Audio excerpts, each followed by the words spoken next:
Hello everyone! Welcome to Edward Online TV.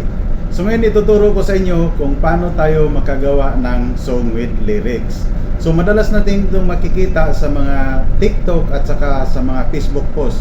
So ngayon gagawa natin ng tutorial. So wala tayong ibang application na gagamitin kundi ang YouCut. At kung wala pa kayong application ng YouCut, i-download nyo na lang sa inyong mga Play Store or sa inyong mga App Store. Kaya samahan nyo ako sa videong ito at huwag na nating patagalin, punta na po tayo sa tutorial. I-tap lang po natin ang plus sign, then tap po yung new project. So dito kukuha lang tayo ng video na ating gagamitin. Tap yung video, then tap yung arrow dito sa baba.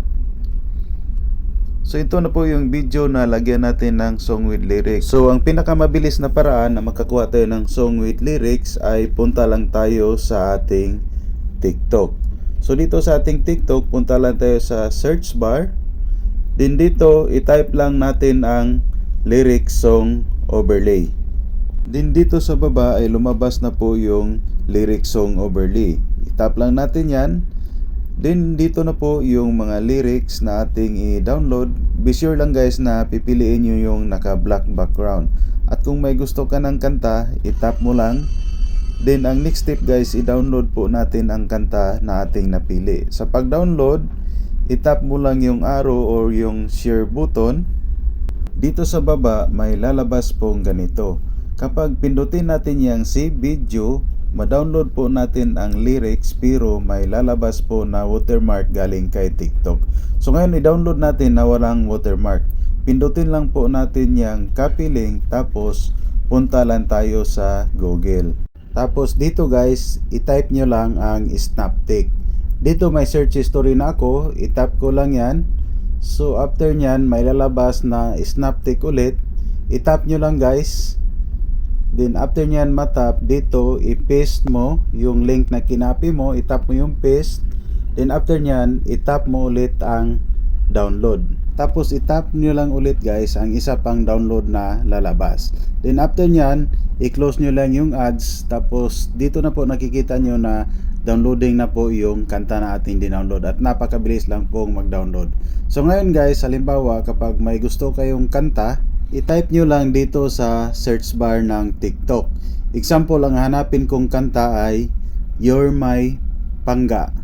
Tapos dugtungan lang natin ng overlay. Then tap lang po ang search button dito sa baba. Ito na po yung kanta. Ang pag-download nito ay tulad lang ng pag-download natin kanina. So ngayon guys, proceed tayo sa paglagay ng lyrics sa ating video. I-tap lang po natin yung PIP para mapunta tayo sa ating gallery. Tapos dito, kukunin lang natin yung lyrics na dinownload natin. Ngayon guys, ipantay lang po natin ang ating video at ang ating lyrics. So dito, mas mahaba yung video, kaya puputulan natin. So ang pagputol nito guys, i-tap lang po natin tong ating video. Then, tap nyo po yung split. After matap yung split, i-tap lang po ang delete. So ngayon guys, pantay na po ang video at ang ating lyrics. So ang next step, ang volume ng ating video ay hinaan lang po natin, ilagay natin sa 0. Tapos ngayon guys, proceed tayo sa pagtanggal ng black background ng ating lyrics. Tap lang po natin ang lyrics, then dito itap natin ang blend.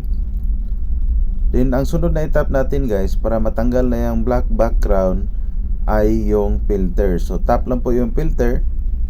So ayan po guys, nawala na po yung black background. Ang naiiwan na lang po ay yung lyrics. I-zoom in ko lang para mas maganda tingnan. So ngayon meron na tayong video na may song with lyrics. I-play ko lang.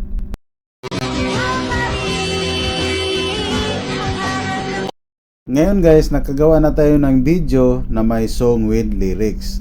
Hindi lang po sa video pwede gawin yan, pwede din natin gawin sa ating mga picture. So halos pareho lang guys, pero ituturo ko pa rin sa inyo kung paano gawin sa ating mga picture.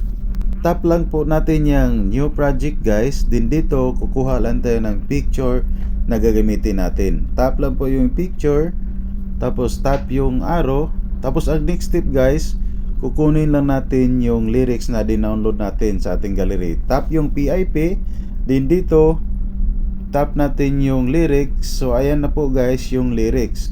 So ang picture natin ay maiksi. So hahabaan lang natin ang ating picture. Tap lang po yung picture, then i-drag nyo po papuntang dulo. So ayan po. Tapos yung lyrics, pwede din natin i-adjust yung speed para mas haba din yung lyrics natin. So dito hanapin lang yung speed.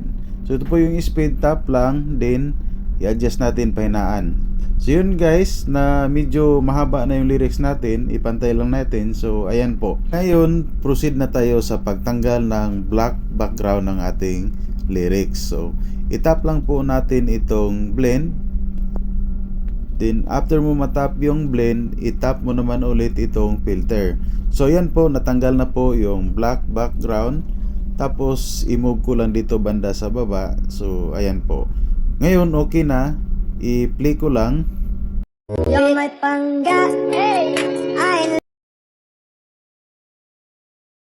Kung napapansin nyo guys na pinuputol ko kagad yung music or hindi ko masyadong pinarinig sa inyo para makaiwas po ako sa copyright.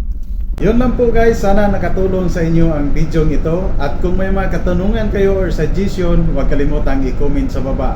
At kung bago ka lang sa channel ko, huwag kalimutang pindutin ang subscribe button. Isama mo na rin ang notification bell para lagi po kayong updated sa aking mga video. Thank you for watching and God bless.